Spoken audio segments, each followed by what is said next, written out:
Assalamualaikum warahmatullahi wabarakatuh. Bismillahirrahmanirrahim. Wassalatu wassalamu ala rasulillah wa ala alihi wa sahbihi wa mawalah. La hawla wa la quwata illa billah. A'udzu billahi minasyaitonir rajim. Bismillahirrahmanirrahim. Ya ayyuhalladzina amanu taqullaha wa kunu ma'as-shadiqin, amma ba'd.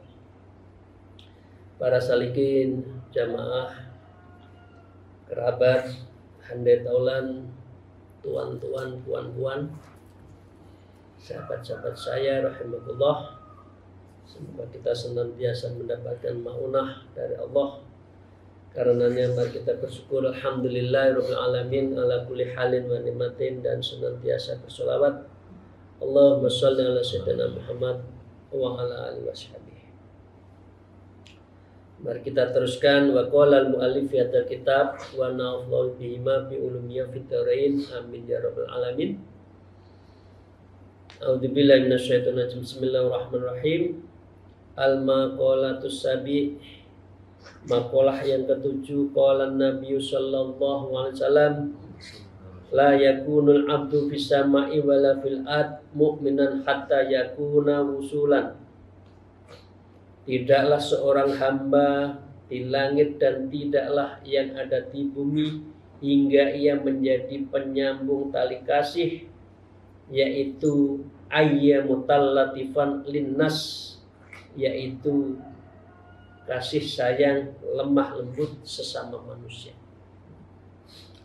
Jadi ini Rasulullah sallallahu alaihi wasallam, Allahumma shalli wa sallim wa barik alaihi, bersabda, seorang hamba yang baik adalah orang yang menjaga silaturahim. Ini tanda sebagai makhluk yang baik di dunia atau makhluknya Allah yang di langit. Maka dengan demikian orang yang menjaga silaturahim di berbagai tempat disebutkan ini adalah akan mendapatkan keberkahan di dalam kehidupannya orang yang ahlu silaturahim. Yang kedua, wala yakunu wusulan hatta yakuna musliman. Ia tidak menjadi penyambung tali kecuali dia adalah orang yang Islam, al-munqadan, atau dia sebagai tuntunan. Jadi orang yang muslim adalah orang yang senantiasa menjaga silaturahim, karena yasudu batul batul. Karena antara orang Islam satu dengan orang Islam yang lain adalah saling memperkuat seperti bangunan kita, bangunan rumah itu. Jadi silaturahim tidak mungkin kecuali dilakukan oleh orang Islam. Artinya kewajiban orang Islam adalah menjaga silaturahim. Yang ketiga, wala yakunu musliman hatta yaslaman nas min yadi walisani. Ia tidak menjadi orang Islam yang baik hingga manusia bisa selamat dari tangan dan lidahnya. Ayfalahu yu'dhin nas bilisani wala biyadih. Ia tidak menyakiti manusia dengan lidahnya dan tidak pula menyakiti dengan tangannya. Jadi mulut kita, mulutmu harimaumu itu di sini. Jadi kalau kita nyelekit, suka menfitnah, maka itu adalah bukan Islam yang baik. Apalagi menyiksa, menfitnah, maka jangan. Itu bukan orang Islam dan tidak memenuhi untuk menjaga silaturahim. Yang keempat, wala yakunu musliman hatta yakunu aliman. Ia tidak menjadi orang Islam hingga menjadi orang yang alim. Artinya thalabul ilmi fardhatun ala kulli muslimin wal muslimatin. Seperti panjenengan kita taklim setiap hari ini, Sabtu, Selasa, Kamis, itu bagian dari kita menjadi muslim yang baik karena perintahnya adalah tolabul ilmi faridatan. Faridatun, diperintahkan, diwajibkan. Yang kelima, wala yakunu aliman hatta yakunu bil ilmi. Ia tidak menjadi seorang alim, hingga ia menjadi pengamal ilmunya. Jadi dengan itu disebutkan Allahumma inni a'udzubika min ilmi la yanfa', ini di sini. Ya Allah, jaga saya dari punya ilmu yang tidak bermanfaat, itu di sini. Al ilmun nafi, cirinya dua. Yang pertama adalah khasyatullah, semakin takut pada Allah, dan yang kedua adalah mahabbatullah, semakin mencintai Allah. Jadi takut dan cinta pada Allah itu adalah tanda ilmu kita itu bermanfaat. Atau sebaliknya, kok sambah berilmu tambah sombong, tambah minteri, pinter nggih minteri, nah itu maka dia bukan ilmu nafi. Punya ilmu hanya untuk mencari uang bukan ilmu nafi, tapi itu adalah ilmu yang hanya sekedar cari uang. Ya. Bapak sekalian yang saya hormati, yang keenam, amilan, ya, bil ilmi amilan tadi ya diamalkan. Yang ketujuh adalah wala yakunu bil ilmi amilan hatta yakunu zahidan. Ia tidak bisa menjadi pengamal ilmu yang baik kecuali dia orang itu zuhud. Siapa orang zuhud? Tarku rohatid dunya tolaban li rohatil akhirah.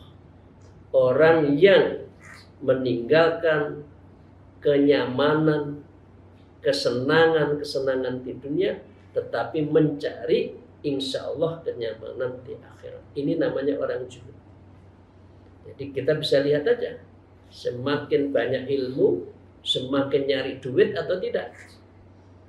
Kalau semakin tinggi ilmunya, ya, guru besar katakan, ukurannya hanya uang, itu bukan ilmu nafi. Tapi kalau orang ceramah, guru besar dikasih uang, tidak menghargai ceramahnya, ya nggak apa-apa. Itu bagian dari ujroh.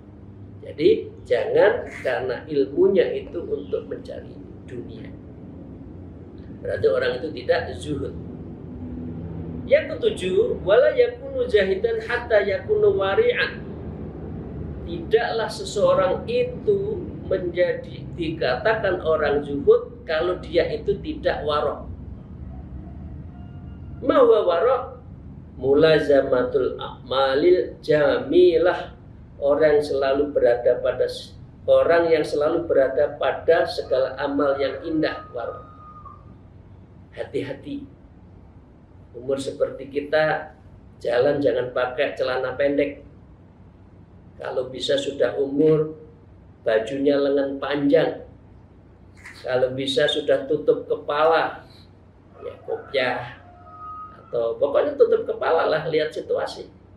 Ya. Karena umur sudah 50, 50 itu orang Jawa nyebut 50. 50 segera pakai ketung, topi. Sudah menjaga muruah, sudah harus menjaga malu. Ya. Karena apa? Sebentar lagi suwita, segera mempersiapkan tindak. Orang Jawa gitu suwita. Karena Rasulullah umur 63 sudah wafat. Jadi harus siap-siap. Ya, ini implikasinya kalau sudah umur 60 sebaiknya segera toreko. Apakah umur 40, 30 tidak perlu toreko? Lebih baik. Nah ini sudah wafat ya, sudah mau wafat ya, masih urusan dunia. Nah, gitulah. Jadi bertoreko. Qala Yahya ibnu Mu'ad Ar-Raji, Syekh Yahya bin Mu'ad Ar-Raji berkata, kaifa yakunu zahidan malla wara'allahu. Bagaimana mungkin seseorang itu zuhud kalau dia tidak warok? Tawarru'an amma laisa laka thumma zuhud fi malaka. Dan bagaimana dia disebut warok kalau dia tidak zuhud fi malaka, yaitu sesuatu yang ada padamu. Jadi dengan demikian zuhud dan warok itu satu serangkaian. Kalau orang zuhud biasanya warok, kalau warok biasanya zuhud. Nah, itu harus kita jaga betul dan kita upayakan diri kita untuk seperti itu. Yang kedelapan, wala yakunu wari'an hatta yakunu mutawadhi'an. Tidaklah orang bisa warok kalau dia tidak tawadhu. Itu cirinya orang warok adalah tawadhu. Karena itu Bapak sekalian, sering saya sebutkan takwa itu hurufnya tak, tawadhu, qaf, qanaah, waw, warok. Jadi itu takwa. Cirinya 3 aja, orang semakin tawadhu, orang qanaah, atau orang warok, itu berarti orang yang takwa. Di sini disebutkan adalah tidaklah orang warok kalau dia tidak tawadhu. Artinya orang yang warok adalah orang yang tawadhu. An Anas ibnu Malik qala kana Rasulullah sallallahu alaihi wasallam, Sayyidina Anas bin Malik beliau berkata adalah Rasulullah sallallahu alaihi wasallam, beliau ya'udul marid, menjenguk orang sakit, wa yasyi'ul janaz, mengantar jenazah, wa yarqabul himar, menunggang keledai, wa yujibu dawatul abd, dan menjawab panggilan budak. Jadi kalau dipanggil siapapun jangan melecehkan. Itu tawadhu. Meskipun dia orang kecil, maka kita harus tetap tawadhu. Wa riwa annahu sallallahu alaihi wasallam qol man kana husnus surati fi hasabin la yasinuhu mutawadhi'an. Siapa saja yang mempunyai gambaran yang tidak baik di dalam kedudukan, ya, tidak celakanya lagi ia tidak tawadhu. Tidak ada celanya lagi tidak wadhu. Karena min kholisi ahlillah yaumil qiyamah, maka adalah ia termasuk ahli Allah yang ikhlas pada hari kiamat. Jadi harus tawadhu, menghargai pada orang meskipun orang itu adalah tadi disebutkan dakwatul abdi, dipanggil oleh hambanya. Yang kesembilan, wala yakunu mutawadhi'an hatta yakunu arifan bin nafsi. Ia tidaklah dikatakan bisa tawadhu kalau dia itu tidak ma'rifatun nafs. Baru satu tinggal lagi ma'rifatullah. Ya. Jadi di kitab Roshah itu yang kita bahas sebulan sekali, ya itu disebutkan di awali ma'rifatun nafs, baru ma'rifatullah. Itu Bapak sekalian, yang kesembilan, tidak mungkin seseorang bisa tawadhu kalau dia itu tidak ma'rifatun nafs. Qala syair, di dalam satu syair disebutkan, ya ibnu Adam la taghrurka afiyatun, wahai anak Adam jangan engkau tertipu dengan kesehatan, alaika syamilatun fal umru ma'dudun, padamu yang lengkap karena umur itu terbatas. Jangan dikira orang sehat tidak mati. Orang sehat banyak yang mati juga. Mati bukan urusan sehat tidak sehat. Mati itu urusan Allah. Wala yastakhiru sa'atan wala yastakbirun. Orang sehat, ya, sampai itu mari sahat, ya, sore masih ngajar, masih ngobrol, malam tahu-tahu sakit, wafat tengah malam. Nah, jadi jangan terkecoh dengan kesehatan kita. Sekarang orang kan mengejar kesehatan, padahal kesehatan itu bukan tanda seseorang akan tidak mati. Orang yang sakit bukan berarti tanda-tanda mati. Mati hanya satu, sebabnya adalah beribu-ribu. Nah, orang jangan terkesima dengan kesehatan. Meskipun yang sakit kita diminta mencari obat. Kita doakan yang keluarga kita yang sakit semuanya, moga-moga Allah segera mengambil penyakitnya dan menemukan obatnya. Amin ya rabbal alamin. Ma anta illa kazar'in inda hadratihi. Engkau bukan siapa-siapa melainkan hanya seperti tanaman ketika menghijau. Likulli sa'in minal afatil maksudin. Bagi setiap sesuatu yang berbagai penyakit ada yang dituju. Jadi ada orang yang masih hijau, masih muda, dipanggil oleh Allah juga banyak. Ada juga padi yang menghijau, tahu-tahu tidak bisa naik karena ada bajia. Padi yang gabuk itu kan juga ada. Jangan dikira kalau hijau masih muda tidak mati. Hati-hati ya. Yang masih muda toreko, persiapkan untuk menuju akhirat.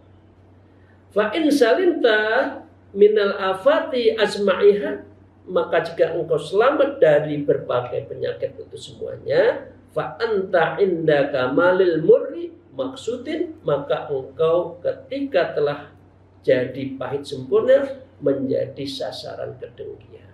Jadi Bapak sekalian, kalau kita sudah jadi orang, maka jangan kita sombong, kita harus tawadhu, biar kita tidak banyak orang dengki. Nah itu ya, syairnya bagus banget seperti yang kita bahas tadi. Yang ke-10 Bapak sekalian, wala yakunu arifan bin nafsihi hatta yakunu aqilan fil kalami. Ia tidak bisa mengerti terhadap dirinya sendiri kecuali ia menggunakan akalnya saat dia berbicara. Karena kita adalah manusia pilihan yang disebutkan khalifatullah fil ardh, wakil Allah di muka bumi. Jadi bukan maaf agak kasar izin, bukan sak jeplai orang Jawa ya. Asal jeplak aja, asbun. Jadi harus tawadhu, harus ada pakai akal dan sebagainya. Qala Basharun Ibnul Haris, Syekh Bashar bin Al-Haris, beliau berkatakan, ini bagus sekali buat kita ya. Apa itu? Beliau berkata, idza a'jabakal kalamu fasmut wa idza a'jabaka sumtu fatakallam. Idza a'jabakal kalamu fasmut, apabila berbicara membuatmu banyak yang takjub, maka diamlah. Sekarang itu semakin kita berpidato, semakin kita tepuk tangan, semakin menjadi-jadi kan, jadi oratornya itu takjub dengan kita. Nah, ketika kita sudah ujub dan orang takjub, maka lebih baik diam, berhenti. Ini sudah nggak benar apa yang saya katakan. Orang terkesima dengan saya loh. Nah, jadi kita jadi ujub. Sebaliknya, wa idza a'jabaka sumtu fatakalam. Kalau kamu itu adalah ujub ketika kamu diam, kok semakin berwibawa, maka kamu ngomong seperlunya. Pendek kata, Bapak Ibu sekalian, kita diminta untuk berbicara pakai akal seperlunya. Terlalu diam juga nggak boleh, terlalu banyak ngomong juga nggak boleh. Maka banyaknya apa? Yang dikatakan di dalam thariqah, taklilul kalam, menyedikitkan bicara. Taklilul ta'am, menyedikitkan makan, bukan sedikit-sedikit makan.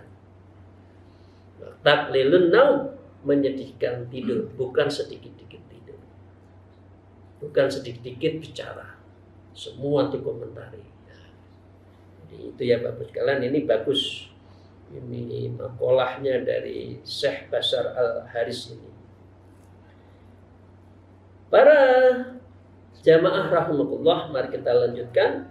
Al-maqalatu saminah. Maqalah yang ke-8, kila ra'a Yahya ibnu Mu'ad ar-Razi rahimallahu faqihan. Syekh Yahya bin Mu'ad ar-Razi melihat seorang faqih, ay aliman bifilkih, orang yang paham ilmu fikih artinya syariat, orang yang ahli syariat, raghiban minat dunya, tapi ia senang kepada dunia. Artinya apa? Amutawajjihan ilahi, orang yang mengarahkan ilmu syariatnya itu untuk dunia. Maka Syekh Yahya mengatakan, ya sahibul ilmi wa sunnah, maka wahai pemilik ilmu dan sunnah, yaitu hadis Rasulullah, orang yang hidupnya, orang yang ahli syariat, ini yang fakultas syariat ya, hati-hati. Ulama-ulama syariat, hati-hati. Ya, mohon maaf, ini hanya saya membacakan dari Syekh Yahya. Orang yang syariat mencari urusan dunia, kusurukum, itu gedung-gedung kalian, audiarukum kabirotan, yaitu rumah-rumah kalian besar, itu istilahnya adalah istana Romawi. Nisbatun ila kosrotu wawa malikurum, yaitu dinisbatkan adalah orang kaisar di zaman Romawi. Jadi intinya, jangan karena ilmu yang kita miliki syariat khususnya nggih golek duit. Jangan. Dakwah urusan orang memberi ya itu bagian, tapi jangan menghargai. Undang saya harus puluhan juta, harus ratusan juta, jangan. Ya, jangan dihitung itu. Orang seperti ini seperti gedung-gedung. Yang kedua, wa buyutakum kisrawiyah, rumah-rumahnya adalah istana Kisra, dinisbatkan kepada Kisra, yaitu wawa malikul Fars, seperti di zaman Raja Persia. Kemarin di Isra saya menyaksikan ambruknya, runtuhnya kerajaan Kisra, salah satu di kota di Irak. Nah, di situ sebutkan ketika Rasulullah lahir, maka Kisra yang ada di Persia itu mulai retak. Sampai Rasulullah membuat surat kan untuk mengajak orang Islam.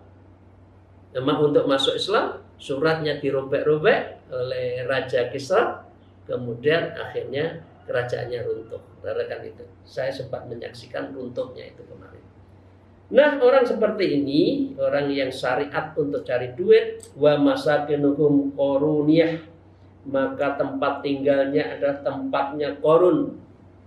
Dinisbatkan ila Qoruni min qomis Sayyidi Musa alaihissalam, yaitu Qorun di zaman Nabi Musa.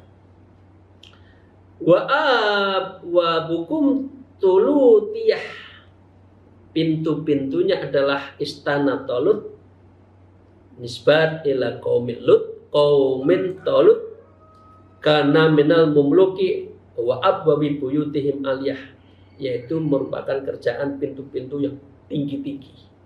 Jadi Bapak Ibu sekalian, ya untuk kita semua ini, kalau punya ilmu khususnya syariat, ojo golek duit. Apalagi ilmu tasawuf, nggih golek duit ojo, jangan. Ya, ikhlas saja kita ngajak untuk kepada Allah. Orang seperti itu. Yang kelima adalah wasyabukum julutiyah, pakaiannya seperti pakaian orang seperti Jalut, Goliat, nisbatun ila Jalut alladzi qatalus sayyiduna Daud alaihissalam, seperti di zaman Nabi Daud. Yang keenam, wa madahikum syaitoniyah, jalan dia, cara dia mencari rezeki karena ilmu syariatnya itu adalah seperti madhabnya jalan setan. Ya, jangan ya Bapak sekalian, khususnya kita dosen-dosen, ya, jangan karena semuanya ukurannya uang. Ngajar, taklim. Urusan dikasih gaji oleh negara, alhamdulillah. Jadi jangan ukurannya dua. Sekarang itu sedikit-sedikit duit ya. Undang UUD kan, ujung-ujungnya duit. Yang ketujuh, wa dia hukum marwaniyah. Pekarangan mereka adalah seperti pekarangan Marwan. Siapa dia? Disebutkan Marwan bin Hakim karena mulukun Sam min auladihi, yaitu Raja Sam yang beserta anak-anaknya. Saking semua urusannya adalah kekayaan, karena Marwan bin Hakam ini adalah orang yang kaya raya, ladangnya dan juga pabrik-pabriknya. Yang kedelapan, wa wilayatukum fir'auniyah, dan kekuasaan orang seperti ini adalah seperti kekuasaan Fir'aun, au nisbatin ila Fir'aun, yaitu dinisbatkan oleh kepada Fir'aun. Nah, yang kesembilan, wa qudatukum ajilatan ashabu riswah, hakim-hakim kalian tergesa-gesa, artinya mustajiluna ilal ahkami min ghairi fikir, mencari memutuskan hukum tanpa ada berpikir. Dan dia ahli riswah, biasanya adalah mendapatkan suap, ya, mendapatkan suap. Nah, apa suap itu? Suap adalah yu'tis saksu lil hakim lihkuma lahu au yuhammiluhu alal mayrid, agar hakim memutuskan untuk atau membebani sesuatu yang ia inginkan. Jadi ada orang yang pesan kan, istilahnya itu dulu tuh apa ya, sekarang ya, hukum di Indonesia atau hukum pada umumnya itu kan tumpul ke bawah, tumpul ke atas, tajam ke bawah. Orang yang punya uang, orang yang punya duit biasanya berapa harga itu pasar, biar dia dituntut yang ringan, tumpul. Tapi kalau orang yang kecil, maka katakan kamu dapat kena pasal yang berat. Padahal hanya mencuri ayam untuk makan, hukumannya sama dengan mereka yang korupsi bertriliunan, hukumannya sama 2 tahun. Kan tidak adil. Nah, kenapa apa? Karena apa? Ashabur riswah, hakimnya kena sogok, kena suap. Maka orang seperti ini adalah orang yang ghasasatun, orang yang berkhianat, au abdihim bil khiyanati wa rasasatun kama fil asas, mereka dalam pengkhianatan sebagaimana disebutkan dalam kitab-kitab hukum, kitab-kitab asas. Yang ke-10, wa ummatikum jahiliyah fa innal muhammadiyatin, dan imam-imam dia adalah imam yang bodoh. Nah, kemudian dikatakan fa innal muhammadiyah, dia tidak mengikuti jalan Rasulullah Muhammad sallallahu alaihi wasallam, ay fa inna siyar Muhammadiyah, yaitu terhadap tuntunan dari Rasulullah sallallahu alaihi wasallam. Itu Bapak sekalian ya, satu syair lagi. Syairnya berkatakan begitu. Ayyuhal munaji rabbahu bi anwa'in.